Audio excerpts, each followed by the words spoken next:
buenos días, queridos hermanos. Los saludo una vez más en el nombre de nuestro Señor Jesucristo. Gracia y paz a cada uno de ustedes.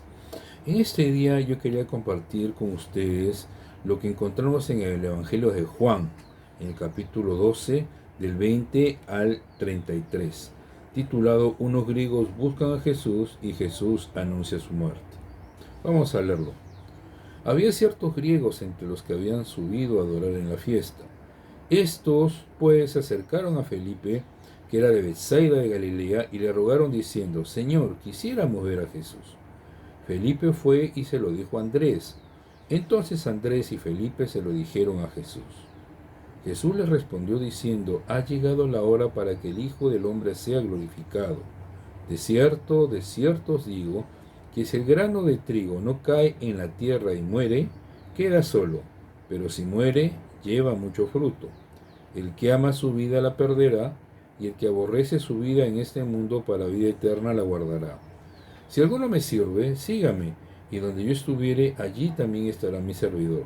Si alguno me sirviere, mi Padre le honrará. Mas ahora está turbada mi alma, ¿y qué diré? Padre, sálvame de esta hora, mas para esto he llegado a esta hora.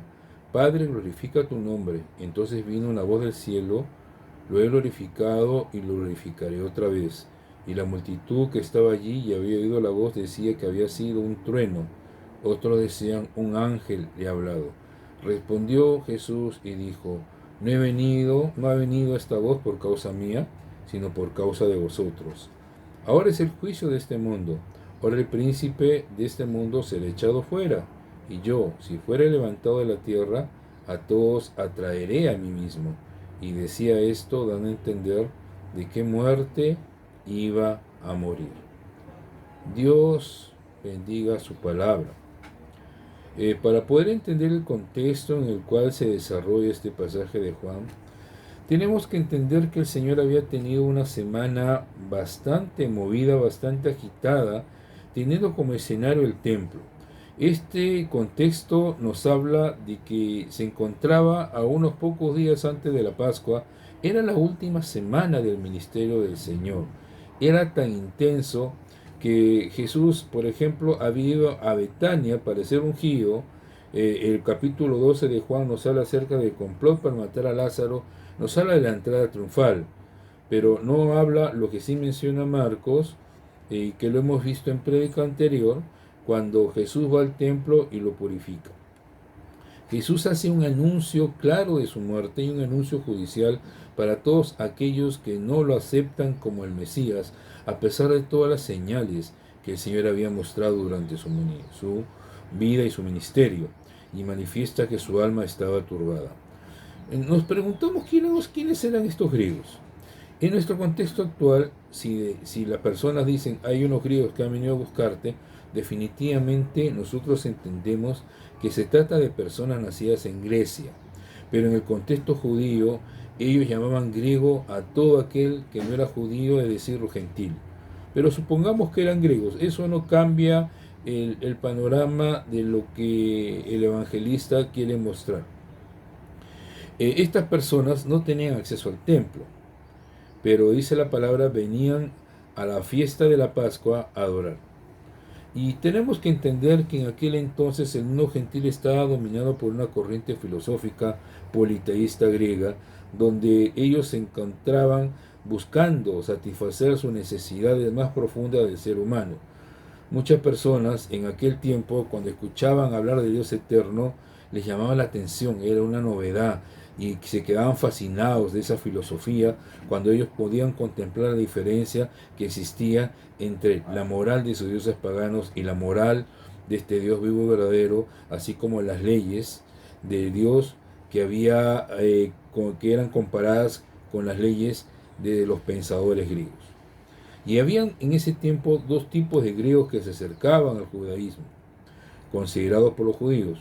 Uno eran los temerosos de Dios. Ellos eran personas que acudían al templo con cierta regularidad, que eran temerosos de Dios.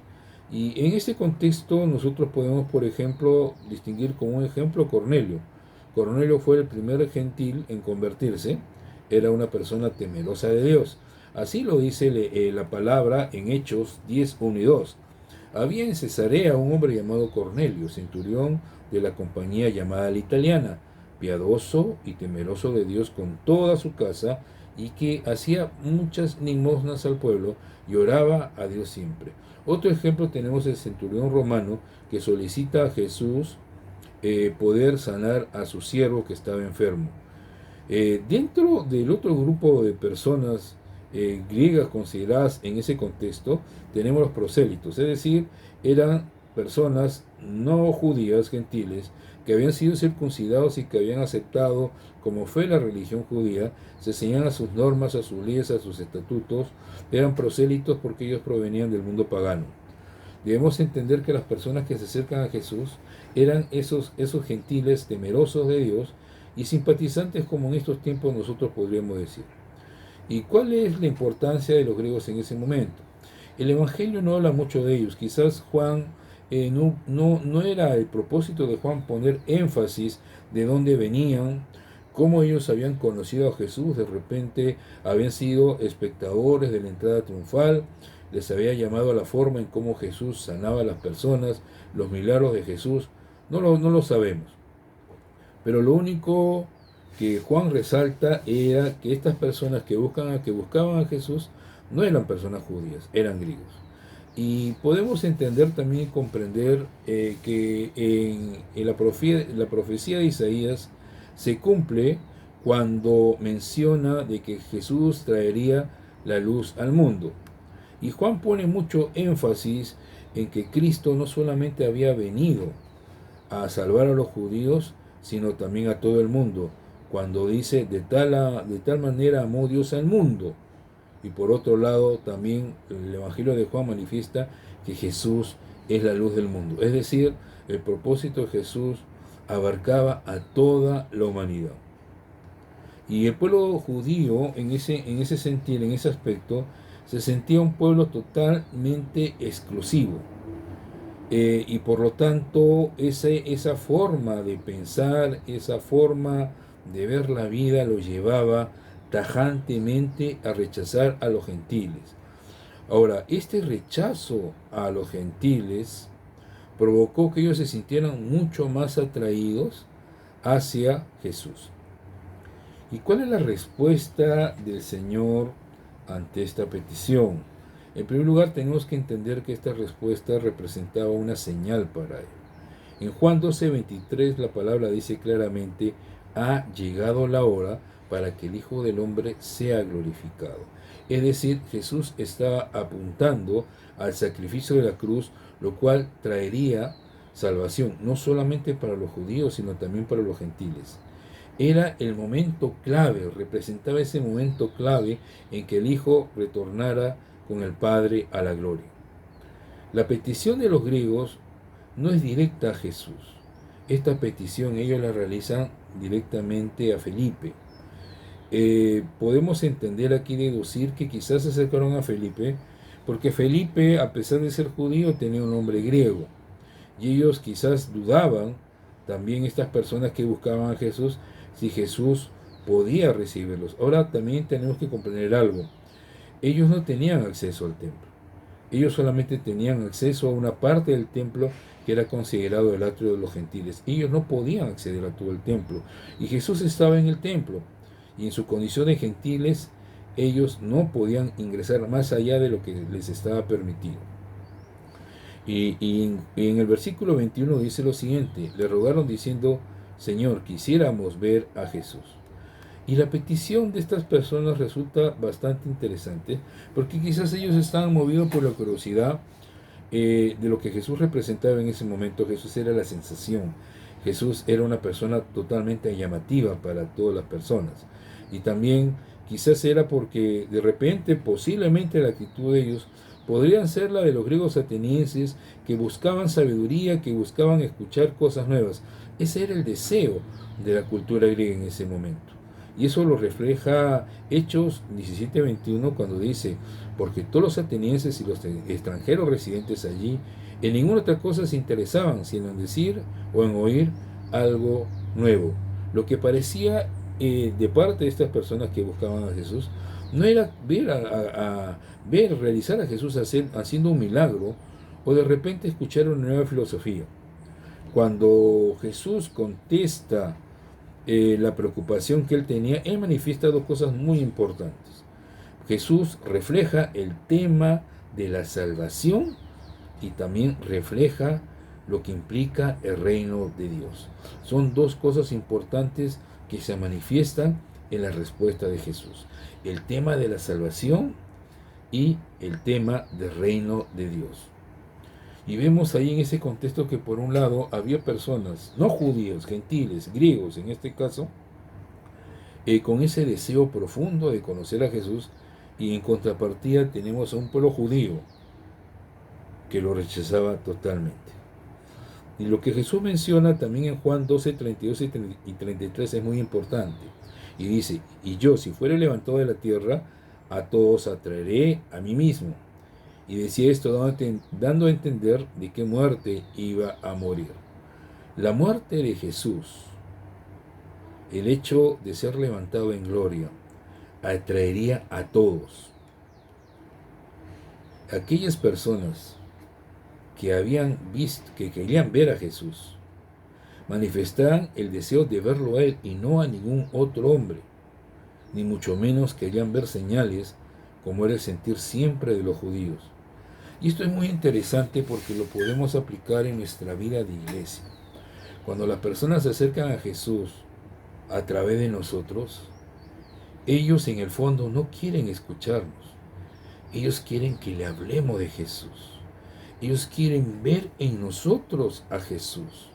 Ellos quieren tener ese contacto personal con Jesús. Y ese es el reto que nosotros como iglesia hoy en día tenemos, queridos hermanos y hermanas. El reto de conseguir llevar a las personas directamente a Cristo. Ser lo más invisibles posibles para que sea la luz de Cristo la que brille a través nuestro. No podemos llenarlo de nuestras experiencias personales. Es muy importante el testimonio, pero lo más importante es que la gente tiene necesidad de Jesús y nosotros somos los encargados de poder llevarlos hacia donde Él está, poder presentárselos. Que nuestras palabras, que nuestras acciones reflejen la vida y la luz de Cristo para que pueda resplandecer en medio de este mundo. ¿Y por qué Felipe se lo cuenta a Andrés? Quizá Felipe dudaba si el Señor verdaderamente iba a querer recibirlos. Quizá Felipe se acordaba de las palabras que anteriormente Jesús se había dicho, sobre todo cuando ellos fueron de dos en dos a evangelizar. Y le dijo claramente, por camino de gentiles no vayáis. O quizás recuerda las palabras de Jesús cuando dijo, yo he venido a salvar a las ovejas perdidas de Israel. Pero quizás también por la mente de Felipe recordaba la misericordia que Dios tuvo con aquella mujer gentil, la mujer sirofenicia, cuando Él sanó a su hija de un espíritu inmundo. O quizás cuando con el centurión romano, él le pide a Jesús misericordia para que sane a su siervo. Y algo que hemos visto es que Jesús nunca dejó de lado las necesidades espirituales de los gentiles. Y llevar a Jesús, a Cristo, dentro de ese de llevar a Jesús a los gentiles es una problemática, en ese tiempo era tremenda, porque entendíamos el contexto, la manera de pensar de los judíos. Y cuando llegó el momento de la evangelización, la palabra, la Biblia nos recuerda muchos pasajes de conflicto dentro de la iglesia, cuando los judíos se negaban a que los gentiles pudieran tener los mismos beneficios. Y como hemos dicho anteriormente, Jesús nunca ignoró las necesidades espirituales de los gentiles. Y Dios mucho menos, porque Él y el Padre era uno solo. ¿Y por qué digo esto? Recordando lo que hemos comentado en prédicas anteriores. En el templo de Dios había un lugar reservado para los gentiles que se llamaba el atrio. Este era un lugar donde las personas de otras naciones pudieran conocer acerca de las enseñanzas de Dios y pudieran incorporarse a la adoración de este Dios vivo. Pero aquí podemos apreciar las diferencias que existían entre el corazón y el pensamiento de los líderes religiosos y el Señor. ¿Y por qué digo esto? Porque el lugar que había sido reservado como zona atrio a los gentiles, los líderes religiosos lo habían convertido en un mercado de venta de animales, en un mercado donde el olor era fuerte y no era propicio que la casa del Señor se convirtiera en tal lugar. Y no solamente la palabra nos recuerda de que los líderes religiosos habían convertido un mercado sacando grandes ganancias por ese fin, sino que también había incorporado a ese lugar cambistas, donde las ganancias de los cambistas también eran repartidas por los líderes religiosos. Y el propósito de Dios era que el mundo pudiera acceder al templo y a través de ese acceso del atrio de los gentiles, ellos pudieran conocer las enseñanzas de aquel Dios vivo. Dios quería mostrar su luz al mundo. En Sofonías 3:9 la palabra nos dice lo siguiente: en aquel tiempo devolveré yo a los pueblos pureza de labios, para que todos sin distinción alguna, invoquen el nombre de Jehová, para que le sirvan de común consentimiento.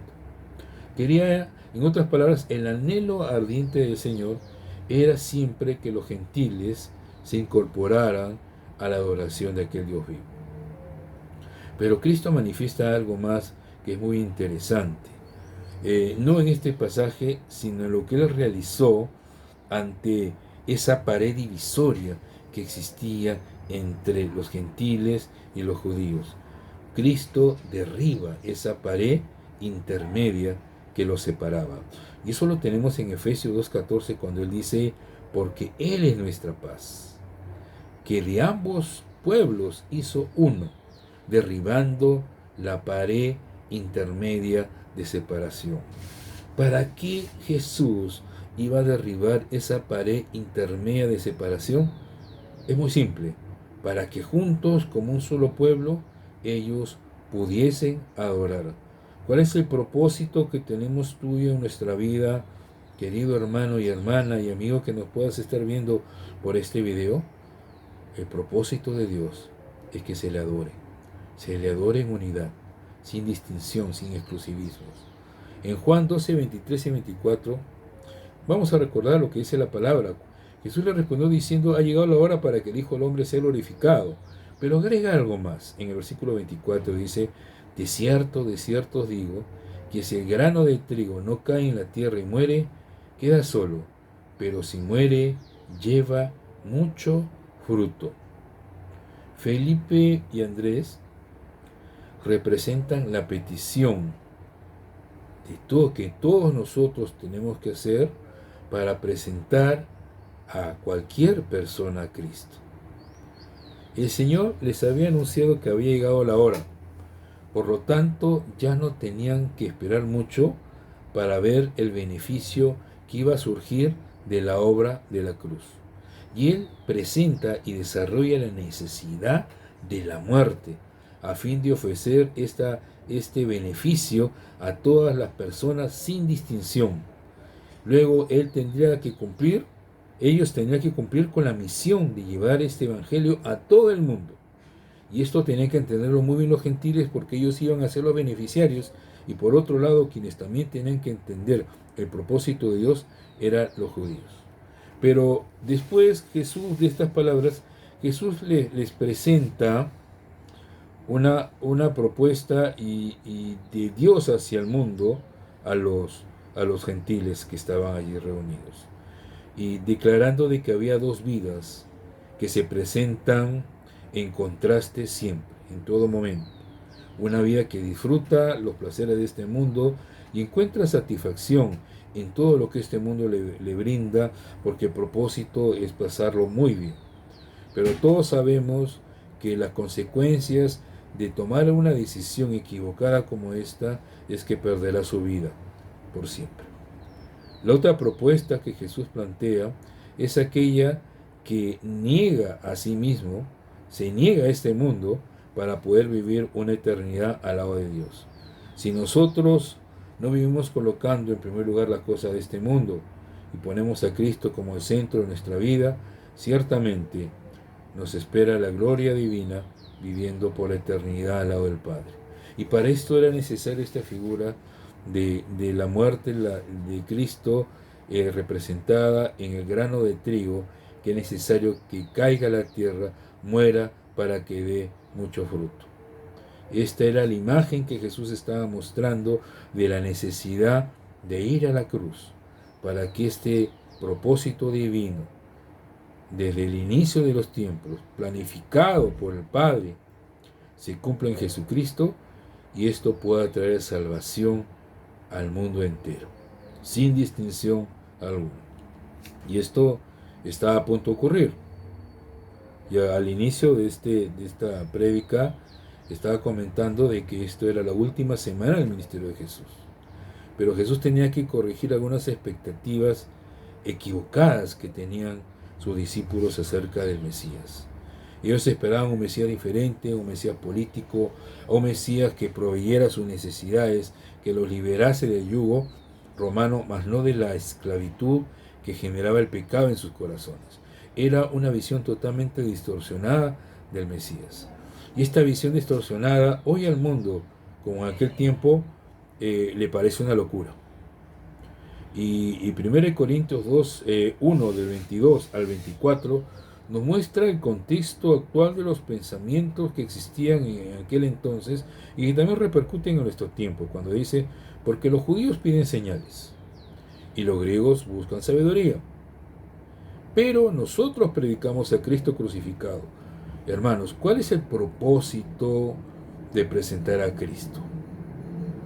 Pablo dice claramente, nosotros predicamos a Cristo crucificado. Es muy importante para nosotros como iglesia presentar a ese Cristo crucificado en la cruz, porque solamente a través de la cruz nosotros podemos encontrar la salvación. Vamos a leerlo nuevamente lo que dice el versículo 23. Pero nosotros predicamos a Cristo crucificado, para los judíos ciertamente tropezadero y para los gentiles locura, hasta el día de hoy. Mas para los llamados, así judíos como griegos, Cristo, poder de Dios y sabiduría de Dios. Lo que Cristo siempre quiere que se le presente es ese Cristo crucificado, ese Cristo que entregó su vida con un propósito de salvar a todos sin distinción alguna. El mundo puede rechazar la propuesta de la cruz, pero es allí donde mora y habita el poder de Dios de salvación. Nosotros, como iglesia, tenemos que presentar a un Cristo crucificado, porque ese Cristo crucificado te invita a ti a morir conjuntamente con Él. Te invita a ti a entregar tu vieja naturaleza, porque esa vieja naturaleza está podrida. No hay nada en ella que pueda ser rescatable. Y si nosotros no entendemos el mensaje de la cruz, ¿cómo vamos a predicar el mensaje de la cruz que el Señor está proponiendo que la iglesia haga desde el inicio de los tiempos? Ahora, la palabra también nos dice que ha llegado la hora, pero no llegó la hora porque estos griegos fueron a buscar a Jesús. Llegó la hora porque así el Padre la había determinado.